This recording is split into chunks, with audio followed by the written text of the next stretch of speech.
Hi மக்களே, welcome to viral cinema. நான் உங்கள் ஜோஷிகா.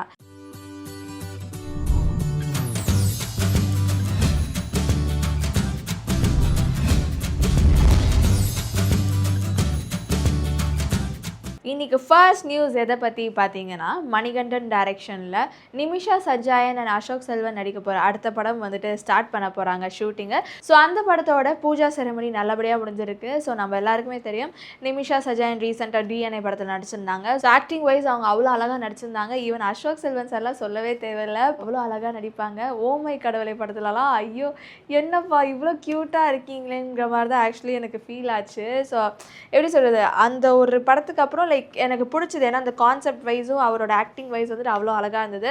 ஸோ இப்போ இந்த பேர் வந்துட்டு மணிகண்டன் சார் டைரக்ஷனில் இணைய போகிறாங்க. ஸோ இந்த படம் எப்படி இருக்க போகுது, நம்ம நெக்ஸ்ட் அப்டேட் தெரிஞ்சுக்கணும்னா கண்டிப்பாக நம்ம அஃபிஷியலான அனௌன்ஸ்மெண்ட்காக வெயிட் பண்ணி தான் ஆகணும். அடுத்ததாக லோகேஷ் கனகராஜ் சார் டைரக்ஷனில் Rajinikanth sir and Kamal sir வந்துட்டு இணைய போகிறதா ஒரு செய்தி வந்திருக்கு. ஸோ இப்போ தான் ஆகஸ்ட் 14 அன்னைக்கு கூலி படம் நம்ம ரஜினிகாந்த் சார் நடிச்ச இந்த படம் ரிலீஸ் ஆயிருக்கு. ஸோ அந்த படத்துக்கு ஒரு பாசிட்டிவ் ரிவ்யூஸ் அண்ட் மிக்ஸ்டு ரிவ்யூஸாக வந்துட்டு இருக்கு. இப்போ அடுத்ததாக அவர் ஜெயிலர் 2 படத்தோட ஷூட்டிங் இருக்காரு அண்ட் கமல்ஹாசன் சார் இந்தியன் 3 படத்தோட ஷூட்டிங் முடிஞ்சிருச்சு. அடுத்ததா எஸ்யூ அருண்குமார் டைரக்ஷன்ல கமல்ஹாசன் சார் அடுத்து நடிக்க போறதா ஒரு இன்ஃபர்மேஷன் வந்திருக்கு. ஸோ அதுக்கப்புறம் நம்ம லோகேஷ் கனகராஜ் சார் வந்துட்டு கைதி 2 படத்தை டைரக்ட் பண்ணி முடிச்சதுக்கு அப்புறம் தான் இவங்க 2 பேர் சேர்ந்து இணைஞ்சு நெக்ஸ்ட் ஷூட்டிங்லாம் ஆரம்பிக்க போறதா ஒரு செய்தி வந்திருக்கு. ஏன்னா இன்னொரு சைடு என்ன மாதிரி இன்ஃபர்மேஷன் வந்திருந்ததுன்னா, Rajinikanth sir and Kamal sir இணைஞ்சு ஒரு படம் பண்ணதுக்கு அப்புறம் தான் நான் கைதி 2 பண்ண போறதா சொல்லியிருந்த மாதிரி ஒரு இன்ஃபர்மேஷன் வந்திருந்தது. ஸோ என்ன இன்ஃபர்மேஷன் வந்தாலுமே நம்ம அஃபிஷியலான நம்ம லோகேஷ் கனகராஜ் சொல்கிற வரைக்கும் நம்ம வெயிட் பண்ணி தான் ஆகணும். அடுத்ததாக கைதி, மாஸ்டர், விக்ரம் படத்தில் மாசான வில்லனாக நடித்த அர்ஜுன் தாஸ் அடுத்த ஒரு படத்தில் நடிக்க போகிறாங்க. யார் டைரக்ஷனில் பார்த்தீங்கன்னா பாலாஜி மோகன் டைரக்ஷனில் நம்ம அர்ஜுன் தாஸ் நடிக்க போகிறாங்க. ஸோ இவங்களுக்கு ஜோடியாக யார் நடிக்க போகிறாங்க அப்படின்னு பார்த்தீங்கன்னா, இதுக்கு முன்னாடி பொன்னியின் செல்வன், மாமன் போன்ற படத்தில் நடித்த நம்ம ஐஸ்வர்யா லக்ஷ்மி தான் வந்துட்டு இவங்களுக்கு பேராக நடிக்க போகிறதா ஒரு செய்தி வந்திருக்கு. ஸோ இவங்களுக்குள்ளே வந்துட்டு ஒரு காதல் கதை ஓடிட்டு இருக்க மாதிரி ஒரு நியூஸ்லாம் வந்திருந்தது. ஸோ அது உண்மையாக பொய்யான்னு தெரியல. ஏன்னா இவங்க 2 பேருமே வந்துட்டு அதுக்கு இல்லை அப்படிலாம் இல்லைன்னு சொல்லிட்டு மறுத்திருந்தாங்க. ஸோ இப்போ அந்த மாதிரி ஒரு ஃபேக்கான நியூஸா ரூமரா என்னன்னு தெரியல. ஸோ இப்போ இந்த ஜோடி பாலாஜி மோகன் சார் டைரக்ஷன்ல இவங்க இணைஞ்சு நடிக்க போறாங்க. ஸோ இந்த படம் எப்படி இருக்க போகுது, ஒரு காதல் கான்செப்ட்ல எடுக்க போறாங்களா இல்லைனா வந்துட்டு ஆக்ஷன் சீக்வன்ஸ் அந்த மாதிரி எடுக்க போறாங்களான்னு சொல்லிட்டு நம்ம வெயிட் பண்ணி தான் பார்க்கணும். அடுத்ததா யூடியூப் சேனல்ல ரேப் பாடல்கள் பாடி பிரபலமானவர் தான் வேடன். ஸோ இப்போ வந்துட்டு அவர் நிறைய படத்துல வந்துட்டு ஒர்க் செஞ்சுட்டு இருக்க நிலையில அவங்க மேல ஒரு புகார் வந்திருக்கு கொச்சியில் இருக்க போலீஸ் ஸ்டேஷன்ல. என்னன்னா, இந்த மாதிரி என்ன பாலியல் வன்கொடுமை செஞ்சிருக்காங்க அப்படின்ட்டு ஒரு டாக்டர் வந்துட்டு புகார் கொடுத்திருக்காங்க. அந்த டாக்டரை வேடன் அவர்கள் வந்துட்டு திருமணம் செஞ்சுக்கிறேன் அப்படின்னு சொல்லிட்டு அவங்க பாலியல் வன்கொடுமை செஞ்சதா வந்துட்டு அவங்க போலீஸ் ஸ்டேஷன்ல கம்ப்ளைண்ட் கொடுத்திருக்காங்க. இன்னும் 2 பெண்களுமே வந்துட்டு வேடன் மேல ஒரு குற்றச்சாட்டை வச்சிருக்காங்க. என்னோட பாட்டுக்காக நான் வந்துட்டு சில ஆராய்ச்சி பண்ணும், ஸோ இதனால நான் கொச்சிக்கு போறேன்னு சொல்லிட்டு அந்த பெண்களை வர வச்சு அவங்கள வந்துட்டு பாலியல் கொடுமை செஞ்சிருக்காங்க. ஸோ இப்போ போலீஸ் வந்துட்டு வேடன் அவர்களை வந்து தேடிட்டு இருக்காங்க. ஆனா இப்போ அவங்க தலைமறைவா இருக்காங்க. ராஜா ராணி, தெரி, மெர்சல், பிகில்னு சொல்லிட்டு தமிழ்ல வெற்றி படங்களா கொடுத்துட்டு இருக்காரு நம்ம அட்லி. ஸோ பாலிவுட்லேயுமே வந்துட்டு அவர் கலக்குன்னு கலக்கிட்டு இருக்காரு. இப்போ ரீசெண்டாக நம்ம எல்லாருக்குமே தெரியும் அல்லு அர்ஜுன் சாரோட இணைஞ்சு ஸோ ஒரு படத்தில் அவங்க ஒர்க் பண்ணிட்டு இருக்காங்க. ஆனால் ஒரு சைடு வந்துட்டு இந்த படம் ட்ராப் பண்ணிட்டாங்க. ஏன்னா அட்லி சார் வந்துட்டு அதிகமான சம்பளம் கேட்டனால இந்த படத்தை ட்ராப் பண்ணிட்டாங்கன்னு சொல்கிறாங்க. ஆனால் இன்னொரு சைடு வந்து இல்லை, இந்த படத்தோட ஷூட்டிங் போயிட்டு இருக்கு அப்படின்னு சொல்கிறாங்க. ஸோ அதுலேருந்து ஒரு நியூஸ் தான் நான் கொண்டு வந்திருக்கேன். என்னன்னா, இந்த படத்தில் நம்ம ரம்யா கிருஷ்ணன் மேமும் வந்துட்டு நடிக்க போகிறாங்க. நம்மளுக்கு ஆல்ரெடி தெரியும். ஸோ அல்லு அர்ஜுன் சார் மட்டும் இல்லாமல் தீபிகா படுகோனுமே இந்த படத்தில் நடிக்கிறாங்க. ஸோ இப்போ இந்த படத்தில் ரம்யா கிருஷ்ணன் மேமும் வந்துட்டு நடிக்க போகிறதா ஒரு செய்தி வந்திருக்கு. அது வில்லி ரோலில் வந்துட்டு நடிக்க போகிறதா ஒரு செய்தி வந்திருக்கு. ஸோ ரம்யா கிருஷ்ணன் மேம் சொல்லவே தேவையில்லை. ரம்யா கிருஷ்ணன் மேம் சொன்னாலே எனக்கு படையப்பா படத்தில் எவ்வளோ அழகா அப்படியே மாசா அந்த வில்லி ரோலில் அவங்க நடிச்சிருப்பாங்க. ஸோ எல்லாருமே வந்துட்டு அவங்க வில்லியாக நடிக்கிறதுக்கு ஒத்துக்கிட்டாங்கன்னா நல்லா இருக்கும்ங்கிற ஒரு செய்திக்காக எல்லாருமே காத்துட்ருக்கோம்.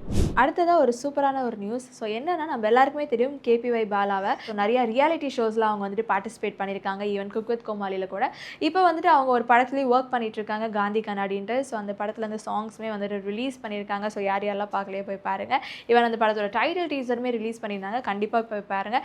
இப்போ நான் ஏன் இது சொல்கிறேன் அப்படின்னு பார்த்தீங்கன்னா, நம்ம எல்லாருக்குமே தெரியும் KPY பாலா சார் வந்துட்டு நிறைய பேருக்கு வந்துட்டு சோஷியல் சர்வீஸ் பண்ணிட்டு இருக்காங்க. ஸோ யார்கிட்டலாம் எது இல்லையோ, யாரெல்லாம் கஷ்டப்படுறாங்களோ அவங்களுக்காக நிறைய விஷயங்கள் வந்து அவங்க பண்ணிட்டு இருக்காங்க. அது பார்க்க பொழுது ஒரு மாதிரி கூஸ் பம்ஸாக இருக்கும். அண்ட் பாலா சார் மேலே ஒரு பெரிய ரெஸ்பெக்டே எனக்கு வரும். இப்போ வந்துட்டு ஒரு ஸ்கூலில் டாய்லெட்லாம் சரியில்லாத காரணத்தினால நம்ம பாலா சார் வந்துட்டு அந்த ஸ்கூல் ஸ்கூல் பசங்களுக்கு டாய்லெட் ஃபெசிலிட்டிஸை உருவாக்கி கொடுத்துருக்காங்க. ஸோ இதில் இன்னொரு விஷயம் என்னென்னு பார்த்தீங்கன்னா, நம்ம லாரன்ஸ் மாஸ்டர் வந்துட்டு அதுக்காக 15 லட்ச ரூபாய் வந்துட்டு கொடுத்துருக்காங்க. ஸோ அந்த ஸ்கூல் பசங்களுக்காக இப்போது அந்த டாய்லெட்லாம் அழகாக கட்டி அந்த டாய்லெட்டுமே வந்துட்டு ஓப்பன் பண்ணி வச்சுருக்காங்க. ஸோ அந்த வீடியோ வந்துட்டு சோஷியல் மீடியாவில் ரொம்ப வைரலாக போயிட்டுருக்கு.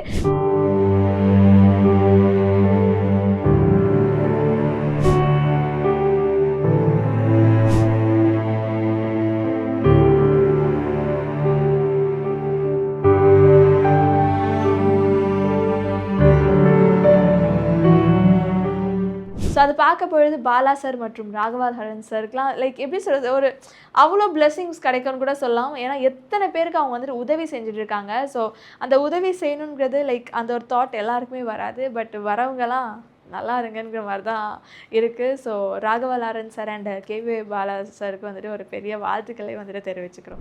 ரீசெண்ட் டேஸாக சூர்யா சாரை பற்றின ஒரு ஃபேக் நியூஸை வந்துட்டு ஸ்ப்ரெட் பண்ணிட்டு வந்துட்டு இருக்காங்க. மெயினாக சோஷியல் மீடியாலலாம் வந்துட்டு ரொம்ப சீக்கிரமாக ரொம்ப வேகமாக வந்துட்டு ஒரு ஃபேக் நியூஸ் வந்துட்டு ஸ்ப்ரெட் ஆகிட்டு வந்துட்டு இருக்கு. ஸோ என்னென்னு பார்த்தீங்கன்னா, சூர்யா சார் வந்துட்டு இப்போ வரப்போகிற தேர்தலில் நிற்க போகிறதா வந்துட்டு ஒரு செய்தி வந்திருக்கு. ஸோ அது வந்துட்டு full and full fake. So Suriya sir வந்துட்டு அந்த மாதிரி எந்த ஒரு தேர்தலையும் வந்துட்டு நிற்க போகிறது கிடையாதுங்கிறது அவங்க சைடில் வந்து ஒரு செய்தியை வந்துட்டு வெளியிட்டிருக்காங்க.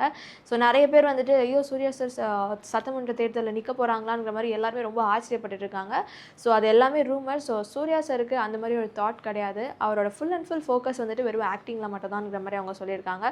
ஸோ இந்த தேர்தல் சைடு வரதெல்லாம் அவருக்கு வந்துட்டு கொஞ்சம் கூட இஷ்டம் இல்லை அப்படின்னு சொல்லியிருக்காரு. அண்ட் இன்னொரு விஷயம் என்ன சொன்னார்னா, அவரோட டே டு டே லைஃப்க்கு அகரம் ஃபவுண்டேஷனும் அவரோட ஆக்டிங்கே எனக்கு போதுங்கிற மாதிரி சொல்லியிருக்காங்க. ஸோ இந்த அகரம் ஃபவுண்டேஷனாலே வந்துட்டு நான் ரொம்ப சந்தோஷமாக இருக்கேன். ஸோ எனக்கு வேறு எதுவுமே எனக்கு தேவையில்லை. ஸோ என்னோடய ஃபோக்கஸ் எல்லாம் ஆக்டிங்கில் மட்டும் தான் இருக்கும் அப்படிங்கிற மாதிரி சொல்லியிருக்காங்க. ஸோ சூர்யா சாரை பற்றின நிறைய ஃபேக் நியூஸ் வந்துட்டுருக்கு. ஸோ அதெல்லாம் பொய்ங்கிற மாதிரி அவங்க சைட்லேருந்து செய்தியை வெளியிட்டிருக்காங்க. நம்ம எல்லாருக்குமே தெரியும் AR Murugadoss sir first Ghajini படத்தோட கதையை அஜித் சார் கிட்ட தான் சொன்னாங்க அப்படின்ட்டு. ஸோ இது கதையை சொன்னோடனே அஜித் சார் சொன்ன ஒரு விஷயம் என்னென்னா, இந்த ஒரு கேரக்டருக்கு 6 பேக் வச்சா நல்லா இருக்கும்ல அப்படின்னு சொன்னாங்க. ஸோ இந்த மாதிரி நான் 6 பேக் வைக்கலாமா அப்படின்னு கேட்டிருக்காங்க. அப்புறம் சில பல காரணத்தினால அஜித் சார்னால இந்த படத்தில் வந்துட்டு நடிக்க முடியாமல் போயிடுச்சு. அதுக்கப்புறம் ஏஆர் முருகதாஸ் சார் அமீர் கான் சார்கிட்ட சூர்யா சார்கிட்ட இந்த கதையை சொல்லியிருக்காங்க. ஸோ கதையை சொன்னதுக்கப்புறம் அஜித் சார் என்ன சொன்னாங்கன்னா, ஸோ இவங்க கிட்ட வந்துட்டு 6 பேக் வைக்க சொல்லுங்கள் நல்லா இருக்கும்ங்கிற மாதிரி சொல்லியிருக்காங்க. ஸோ அதுக்கப்புறம் தான் வந்துட்டு அவங்க 2 பேருமே 6 பேக் வச்சுருக்காங்க. அப்போல்லாம் 6 பேக் கல்ச்சருங்கிறது கிடையாது. மைட்பி அப்போ தெரியாமல் கூட இருக்கலாம். ஆனால் இப்போ 6 பேக் கல்ச்சர் எல்லாருமே 6 பேக் வச்சுருக்காங்கன்னா அது காரணம் நம்ம கஜினி படமாக கூட இருக்க வாய்ப்பு இருக்குது. பாபி டச் கோல்ட் ப்ரொடக்ஷன் வந்துட்டு நெக்ஸ்ட் ஒரு படத்தை தயாரிக்க போகிறதா சொன்னாங்க. ஸோ அந்த படத்தில் நம்ம ரவி மோகன் சார் தான் வந்துட்டு நடிக்கிறதா இருந்துச்சு. ஸோ ரவி மோகன் சார் அதுக்காக வந்துட்டு 6 crore அட்வான்ஸாக வாங்கியிருந்தார். ஸோ அந்த படத்தில் நடிக்கிறதுக்காக. ஸோ 6 crore வாங்கினதுக்கு அப்புறமே ரவி மோகன் சார்கிட்டேருந்து எந்த ஒரு நெக்ஸ்ட் நியூஸ் எதுவுமே வராத காரணத்தினால பாபி டச் கோல்ட் ப்ரொடக்ஷன் வந்துட்டு உயர்நீதிமன்றத்தில் ரவி மோகன் சார் மேலே வந்துட்டு ஒரு கேஸ் ஃபைல் பண்ணியிருந்தாங்க. ஸோ உயர்நீதிமன்றமும் வந்துட்டு சொத்து முடுக்கிறதுக்காக உத்தரவு தந்துட்டாங்க.